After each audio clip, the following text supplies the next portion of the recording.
Welcome, Dr. Fareed Zakaria.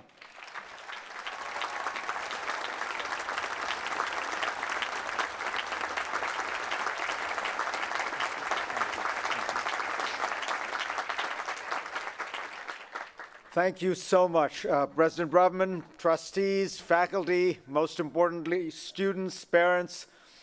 It is a huge honor to be here. To the students, I have to tell you, you're already way ahead of me.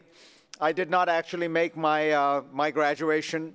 It was in the morning, and I guess you have something called Super Saturdays, right? Let's just say I had a very super Saturday. And it wasn't quite at a sushi place, but it was tough to get up the next morning. But I remember very well that moment of pride, of nostalgia, of regret, but of anticipation as you're leaving this extraordinary place and this beautiful, beautiful campus. And I remember it so well, even though it was 30-odd years ago. And I remember that sense of apprehension that you have, wondering about what the world is going to look like. I had it all because for me, college wasn't just about college. It was about coming to America. I grew up in India, and I went through the Indian educational system and then came to college on a scholarship. And I fell in love with America and college and a liberal education all at the same time. And so I know how special this liberal education that you have just gone through is and how valuable it is. And so when I hear the attacks on it from people who worry about whether you're going to get a job, who worry about the cost of it all, I understand it all, but I really think this is one of America's greatest jewels and should be preserved. Part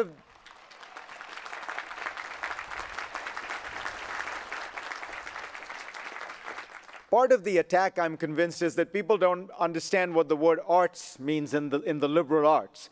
It does not refer simply to the fine arts, to theater, to drama.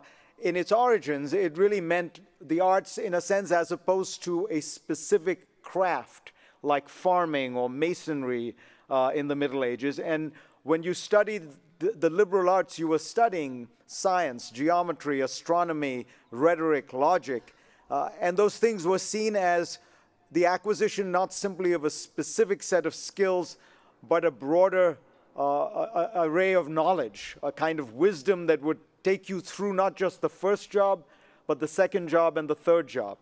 Let's face it, you're all going to enter a world in which technology and globalization are so transforming life that it is quite possible in 5 years you will be working at a company that wasn't founded yet. In 10 years, you may work in an industry that didn't exist today. So what exactly is the kind of training you need? It is that broad set of skills, wisdom, knowledge that is imparted through a liberal education. We live in an age of technology. The technological capacity you have at your fingertips literally is breathtaking. President Braverman and I were marveling at the fact that the iPhone 7 or the Samsung Galaxy equivalent is actually more powerful than the 3 most powerful computers in the world in the 1980s, the Cray supercomputers owned by IBM and the United States government. And you have in your pockets a computer that is more powerful. And think about it, all you do with it is watch Netflix and Snapchat, right? But the fact that we live in this extraordinary age of technology doesn't mean that you still don't need these broader skills, because one of the things I've noticed in reading and reporting and talking to the people who make this world is that the fundamental insight you still need to have to succeed in this world is not just about technology. It's about how human beings use technology. So Steve Jobs understood that people wanted a computer to not simply be a machine that did back office functions and adjusted payroll, but they wanted a personal helper that was, in a sense, something that they could not just use, but fall in love with.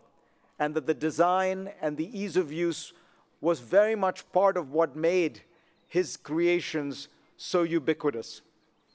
Mark Zuckerberg told me once that he thought that the most important insight he had that helped him found Facebook was psychological, not technological. That he realized that the internet at that point was still a world of anonymity or pseudonymous handles, and that people wanted a place where they could be themselves, where they could reveal their true identities. And that was one of the core inspirations behind Facebook, that you could actually be yourself and communicate with your friends as yourself. He planned to be a psychology major at Harvard before he dropped out. If you listen and talk to Jeff Bezos, he will tell you that he begins his senior strategy meetings with something called study hall, at which one person from his senior group is asked to write a memo in the form of an essay, 6 pages, outlining a proposed strategy.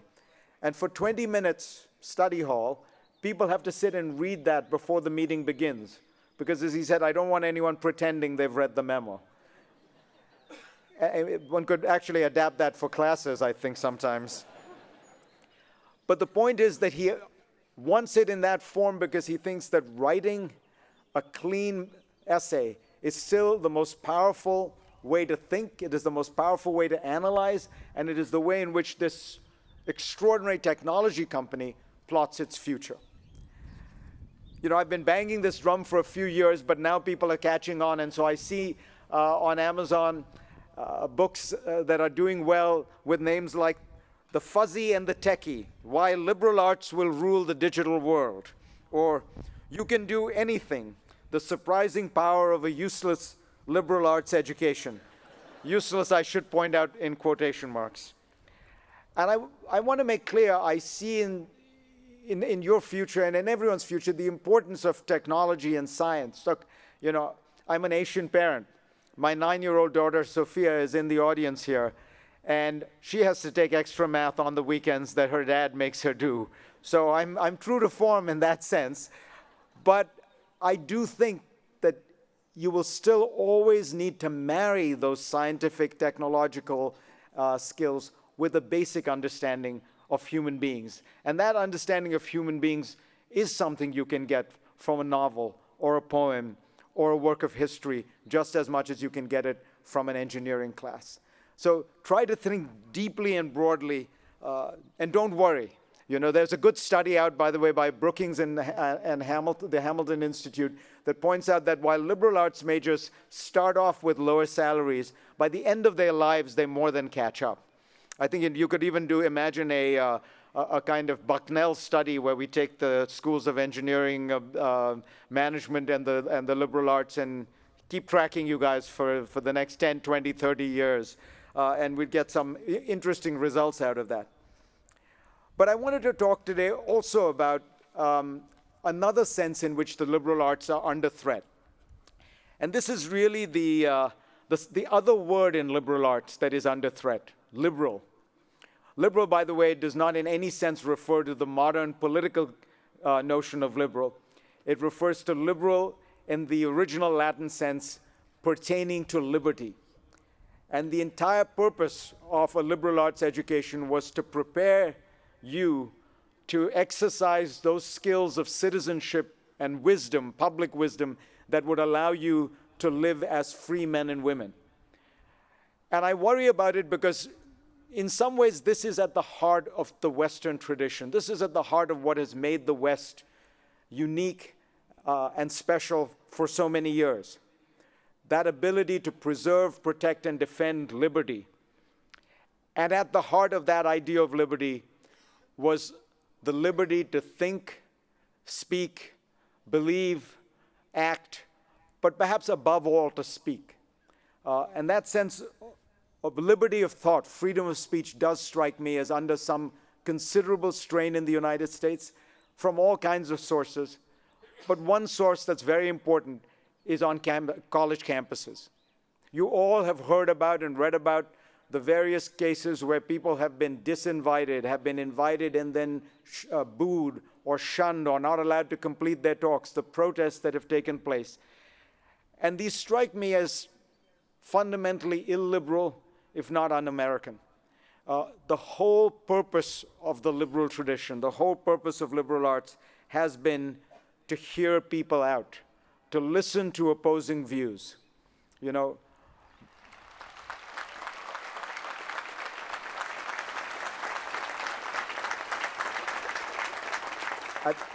at the start of the Enlightenment, Voltaire famously said, "I disagree with every word that you have said, but I will defend to death your right to say it." Now, this is one of those quotes which in journalism we call too good to check. Unfortunately, I did have to check it for this speech. He never said that. It does accurately capture his views, but he never actually said those specific words. But let's imagine Voltaire said that. But what I will tell you, what people did have said, and these are important words, is Oliver Wendell Holmes, who said, "When we protect freedom of thought, we are protecting freedom for the thought that we hate." This is very important. Freedom of speech, freedom of thought is not freedom for people we like, for warm, fuzzy ideas that you find comfortable. It is for ideas that you find offensive, not just wrong, but offensive. Perhaps the greatest exponent of the freedom of speech and of freedom in general is John Stuart Mill, the great philosopher of the 19th century, who in some ways articulated the idea behind the Western tradition of liberty best. And he says, "However unwillingly a person who has a strong opinion may admit the possibility that his opinion may be false, he ought to be moved by the consideration that however true it may be, if it is not fully and frequently and fearlessly discussed, it will be held as a dead dogma, not living truth." And that is sometimes what I feel when I walk around college campuses, that you all believe things passionately, but as dead dogmas, not as living truths, because you don't argue about them enough. You don't confront people who argue against you. You turn your back to them. And I don't want you to turn your back to people. I want you to turn your face, your mind, debate with them, argue with them, explain to them why you think you're right and why you're wrong. And guess what? You will discover in that no matter who you're talking to, there's something you learn from that exchange. There's some way in which they are addressing a concern that is real. There is some argument that they have that you might have overlooked. That's why Mill says, if opponents of all important truths do not exist, it is indispensable to imagine them and supply them with the strongest arguments which the most skillful devil's advocate could conjure up. You don't need to imagine these people. Just invite them to your campuses. Just allow them to speak and then argue with them. And in that contestation of ideas, we have always held, somehow a greater truth emerges. There is, we all know, a kind of anti-intellectualism on the right these days, the denial of facts, of reason, of science. But there is also an anti-intellectualism on the left, an attitude of self-righteousness that says we are so pure, we are so morally superior, we cannot bear to hear an idea that we don't like or disagree with. There is no such idea. There is no idea that is beyond the pale. Everything should be within the arena and should be worth contesting. I talk about liberals because campuses are invariably more liberal than conservative, and it is a real problem to have this kind of silencing of conservative voices. Michael Roth, the president of Wesleyan, points out that at this point on college campuses, you perhaps need an affirmative action program for conservatives to just be able to hear what they're saying. I doubt very much conservatives would like that idea, but I think the spirit is one that is entirely right. We want to celebrate every kind of diversity these days except intellectual diversity. And it's important to just remember some facts here. A 2016 Pew study found that while Democrats are more likely to view Republicans as close-minded, when you actually do the analysis, each side is about the same in terms of their close-mindedness and hostility to hearing views that they don't agree with. Let me tell you the simple, practical reason why you should fight actively against this. When you go on in your lives and you find yourselves in positions of some authority or decision-making, the most dangerous thing you will find is the ability to not imagine that things could go wrong, that your course of action could be the wrong one. And so the most important skill you need is to ask yourself, what am I not seeing? What is the best argument against what I'm doing? And if you look back at the crises that this country has faced, that businesses have faced, almost always, if the CEO, if the president had asked, what could go wrong? What am I missing? What is the best, strongest case against what I'm doing? Things would have worked out better. It is the greatest danger I think you will face over the course of your lives, this ability to close yourselves off into some kind of bubble where you don't contemplate the possibility that you're wrong. There's a broader political challenge it creates, I think, which is, as a society, we need that ability to understand each other. You know, we're living at times, as I was describing, technology, capitalism, globalization, all these things are powerful, but they are all driving us apart. They are segregating us in terms of education, in terms of the cities versus the rural areas, in terms of the people who are able to surf this world of globalization and technology and those who aren't. All these forces are pulling us apart. And perhaps it is this extraordinary force of a liberal education that can try to bring us together by at least having a common conversation, by talking about the things that we agree with, by talking about the things we don't agree with, so that we can together find a way to come together, at least in our understanding that we do actually have a common destiny. That is the greatest gift that a liberal education could give you as a person, in your lives, in your careers, in your personal lives, but also in your public lives as citizens. That was, in many ways, the point of a liberal education from the start. It was invented in a way by the Greeks when they invented democracy. And they decided we need to train people not just to hunt and farm and fish, but we need to train them to be citizens. And I think this is even more important today as we find ourselves in a world where we in many ways don't think that we are citizens of the same republic, citizens of the same common space. And so I plead with you, not just on college campuses, but through life, keep yourselves open, keep yourselves able to listen to argue with, to engage with people of wildly differing perspectives, even the ones that you cannot abide. Let me close with one final thought. You know, there's wisdom that you gain from books and from learning and from history and from a great liberal education, but there's also a certain kind of wisdom that you gain just from living life. And let me give you this one piece of advice which I have given students in your position before, but I really do think it's very important. You cannot know until you have gone through the experience what it is like to be a parent. Until you have children of your own, you will never know how much your parents love you.